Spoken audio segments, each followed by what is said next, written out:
यही नाच गान सूरत मनोरथ सबके बच्चा जुबान सुने दूर पुरान सुने खबरिया संगीत सरगम जानकी FM 102 मेगाहर्ट्ज पर जानकी FM 102 मेगाहर्ट्ज पर जानकी FM 102 मेगाहर्ट्ज पर।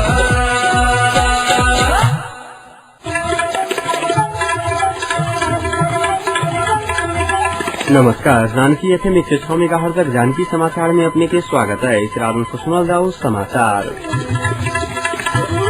इठनू का मुख्य समाचार।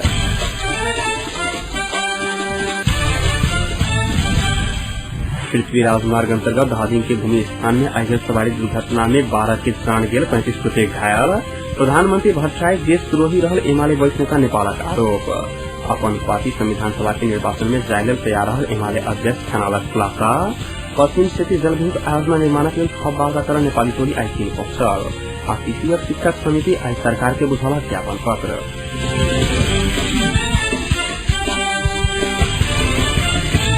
पृथ्वी राजमार्ग अंतर्गत धादिंग के भूमि स्थान गाविस 6 कैमरे में आइभिंसर भेल दुर्घटना में 12 गोटे की मृत्यु भेल, 35 गोटे गंभीर घायल भेल। मृत्यु होवाला में कपिलवस्तु जिला के कोबा शहर के 23 वर्षक बलिराम चौधरी, रूपंदेही भद्रपुर 2 के 22 वर्षक मोहन नगर कोटी, रूपंदेही के 29 वर्षक फणीन्द्र सुवेदी, गुलमी तमघास 3 रहनिहार अंदाजी 55 वर्षक पार्वती घरगी, बुटवल नगर पालिका 3 के सुशीला धरती मगर, बुटवल नगर पालिका 15 रहनिहार शेर बहादुर थापा आ पोखरा 22 वर्षक रंजन थापा, कपुआ 6 घरुआक 26 वर्षीय राम मिलन चौधरी, बुटवल 15 के 36 वर्षीय शेर बहादुर थापा, कुपवा 8 कपिल वस्तु के 34 वर्षीय किशोर चौधरी और ढेकुरा 6 अर्घा खांची के 19 वर्षीय केशव सारू रहल। दुर्घटना में 35 बेसी यात्रु घायल भेल। भुटवल से काठमांडू के लिए छूटल अनलू 1 7051 नंबर के यात्रु वाहक बस सड़क से करीब 50 मीटर नीचा महेश नदी में खसकर दुर्घटना भेला से 2 महिला 8 पुरुष के घटनास्थल में मृत्यु भेल छल। दोसर एक पुरुष के इलाज के लिए काठमांडू ल जाइत काल बाटे में मृत्यु भेल, पुलिस जनौलक अछि। दुर्घटना में गंभीर घायल भेल 16 गोटे के काठमांडू के विभिन्न अस्पताल में इलाज भ रहल धादिंग पुलिस जानकारी देने अछि। सामान्य घायल सबके धादिंग के महादेवेशी अस्पताल आ गलसी अस्पताल में इलाज भ रहल अछि। तीव्र गति में रहला कारणे गाड़ी अनियंत्रित भऽ दुर्घटना भेल, प्रहरी सहायक निरीक्षक पदम थापा अनुमान लगौने अछि। संगे घटना के बारे में अनुसंधान भ रहल सेहो जानकारी देल गेल अछि।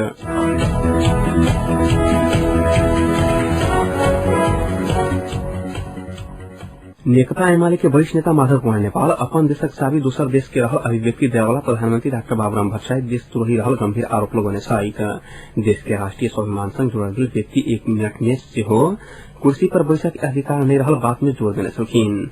गृह जिला रसद के चंडीगापुर में आई आयोजित नेकपा एमाले के जिला स्तरीय अगुवा कार्यकर्ता संगठन के बजैत नेपाल एहन बात में जोर देने छलखिन। तत्कालीन राजा ज्ञानेन्द्र के समय कैने राजनीतिक दल सबके प्रधानमंत्री के नाम लगा आवाला आह्वान करा पर विदेशी सबके समय दबाव देने वक्त वो अपने वही में आराम लेने विदेशी राजदूत सभा का बात नहीं मानने बतौने छलखिन।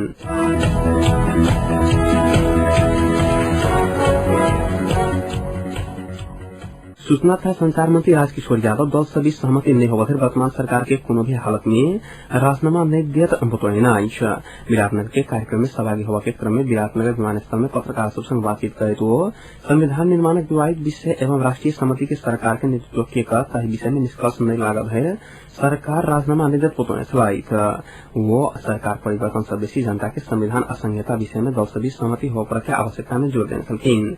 मधेसी जानकार फोरम नेपाल गणतांत्रिक अध्यक्ष समेत रहल यादव बृहत मधेसी मोर्चा के एकैटा पार्टी बनावा अपने सब प्रयासरत रहल विषय में दोसर मधेसवादी दल से बीच छलफल आ वार्ता के बाद एकैटा निष्कर्ष में पहुंचल विश्वास व्यक्त करने छलथि।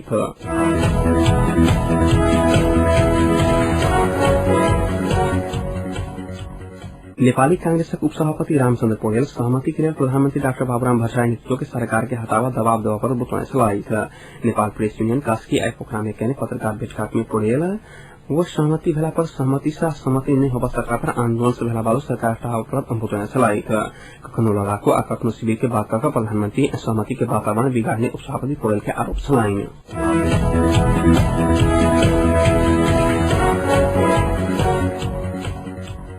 भारत से अवैध रूप में नेपाल लाए रहल अवस्था में सशक्त प्रहरी सर्लाही के भाटल स लैब में प्रयोग कयल जाय वाला सामान सहित एक मोटरसाइकिल बरामद केने अछि। बॉर्डर आउटपोस्ट कुटौना के टोली चेकजांच के क्रम में अंदाजी 15,000 मोल बराबर के लैब के सामान सहित HR 26AL 2691 नंबर के भारतीय नंबर प्लेट के मोटरसाइकिल बरामद केने अछि। मोटरसाइकिल के आवश्यक कार्रवाई के लिए जिला भंसार कार्यालय के बुझाउल स्थित लैब के सामान के जिला अस्पताल सर्लाही में बुझाउल गेल सीमा सुरक्षा कार्यालय मलंगवा सर्लाही जोड़ल अछि। बरामद कयल गेल सामान सब के एक्सरे धोए वाला पाउडर, खून, हेपाटाइटिस तथा HIV परीक्षण करावे वाला ट्यूब आ दवाई सब रहल अछि।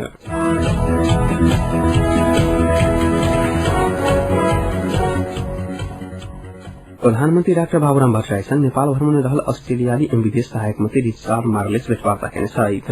प्रधानमंत्री तथा मंत्री परिषद कार्यालय सिंहदरबार में आई गेल भेंटवार्ता में नेपालक वर्तमान राजनीतिक संकट के विषय में बातचीत भेल छल। भेंटवार्ता में प्रधानमंत्री भट्टराई राजनीतिक दल सभ बीच संवाद के प्रक्रिया शुरू भ चुकल समय भीतर सहमति हाथ बतौने छथि। प्रधानमंत्री के प्रेस सहयोगी प्रशांत रानी झा ने जानकारी देने छलखिन। सहायक मंत्री रिचार्ड नेपाल के उपलब्ध करबैत आयल सहयोग बढ़ावा लागल एहन सहयोग शिक्षा, स्वास्थ्य, ग्रामीण पूर्वाधार विकास आ सांख्यिकी सुधार लगायत क्षेत्र में खर्च कर प्रभाव में जोर देने छल। बैठक बाद संचारकर्मी सब संग बातचीत कर सहायक मंत्री रिचार्ड नेपाल में जारी राजनीतिक संकट हल कर नेपाल आ नेपाल राजनीतिक दल सब क्रियाशील रहल में प्रधानमंत्री के धन्यवाद देने छल। एहि बीच ऑस्ट्रेलियाली विदेश सहायक मंत्री मार्लेस आई उप प्रधानमंत्री नयनकारी श्रेष्ठ संग सेहो भेंटवार्ता केने छलखिन।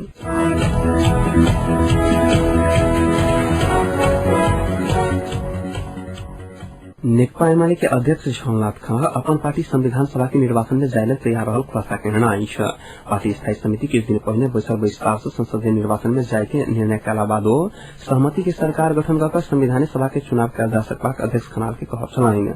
एखन राजनीतिक असंवैधानिक संकट से पार लगावत दल सबके दबाव देव के उद्देश्य से रिपोर्टर्स क्लब नेपाल शुरू करने अभियान अंतर्गत पत्रकार सबक टोली संग बातचीत करैत वो एमाले संविधान सभा से संविधान जारी करे के पक्ष में अड़िग रहल बतौने छलथि। अध्यक्ष खनाल एमाले जातीय संहिता के पक्ष में कखनो भी निर्णय नहीं कहने बतौने छलथि। सरकार आमवादी वर्तमान संकट के जिम्मेवार रहल कहत खनाल प्रधानमंत्री डॉक्टर बाबूराम भट्टराई विकल्प रहित रूप से पद छोड़ पड़त हुनक धारणा छलनि। दल सब बीच 5 मुद्दे सहमति भेल के अवस्था एखनुका अवस्था परिवर्तन भ चुकला कारणे नेकपा एमाले सेहो सहमति के सरकार के नेतृत्व में दावी कयल जा सकैया बतबैत खनाल के एखन अपने सब नेपाली कांग्रेस के प्रतीक्षा करल प्रश्न केने छलथि।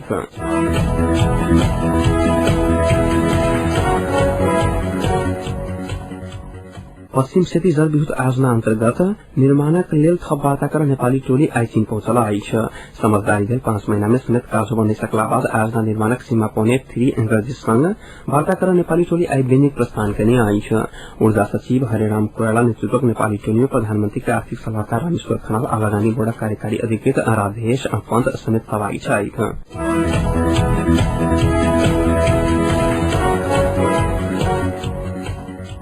सुदूर पश्चिमेली सबक महान पावन गौरा पर्व आई से शुरू भ गेल अछि। सामान्यतः भादो महीना में मनाओल जाय वाला गौरा पर्व एहि वर्ष मलमास अर्थात अधिक मास पड़ि रहला कारणे ओहिसँ पहिने मनाओल जा रहल अछि। मलमास आ अगंत द्वय भेला बाद दुर्वाष्टमी अर्थात गौरा पूजन नहीं करय के मान्यता रहला कारणे एहि वर्ष साउन कृष्ण पश्चिमी के दिन से गौरा पर्व मनाबय के निर्णय कयल गेल पुरोहित सब जानकारी देने अछि।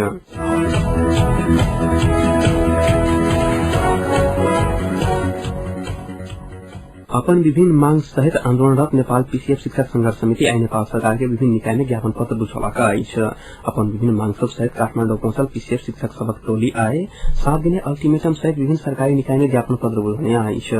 पीसीएफ शिक्षक सबक टोली शिक्षा मंत्रालय, गृह मंत्रालय, प्रधानमंत्री के कार्यालय, राष्ट्रपति के कार्यालय लगायत विभिन्न मंत्रालय में ज्ञापन पत्र बुझौने अछि। पीसीएफ शिक्षक के स्पष्ट अभिलेख राखक पड़त, सेवा अवधि गणना कऽ स्थायी करऽ पड़त, पीसीएफ शिक्षक के कोनो बहाना में हटाबऽ नहीं मिलत, स्थायी के लेल उमेर हद नहीं लगाबऽ पड़त लगायत ओकर सबके मांग रहल अछि।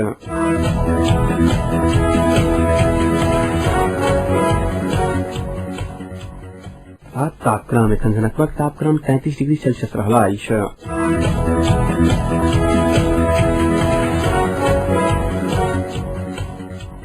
प्रमुख समाचार अंत में पुनः एक बेर फिर से। पृथ्वी राजमार्ग अंतर्गत धादिंग के भूमि स्थान में आई हवाई दुर्घटना में 12 की मृत्यु और 35 को घायल। प्रधानमंत्री भट्टराई देशद्रोही रहल एमाले वरिष्ठ नेता नेपालक आरोप। अपन पार्टी संविधान सभा के निर्वाचन में जाय तैयार रहल एमाले अध्यक्ष खनालक खुलासा। पश्चिमी क्षेत्र जल विद्युत योजना निर्माणक लेल थप वार्ता कर नेपाली टोली आई चीन पहुंचल। पीसीएफ शिक्षक समिति आई सरकार के बुझौलक ज्ञापन पत्र।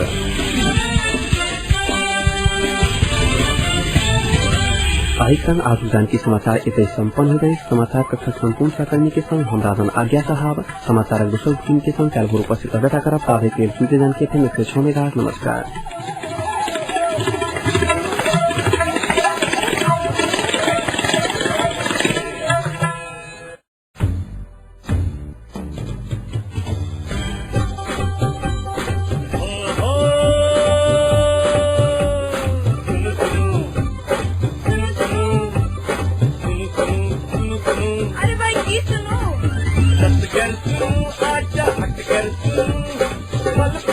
खबर घर बैसल जानकी सदकन आई सबके आई मन माती कपन बात आई जानकी सदकन आई सबके आई मन माती कपन बात आई सुनो मिथिलांचल गर्व जानकी अत्यंत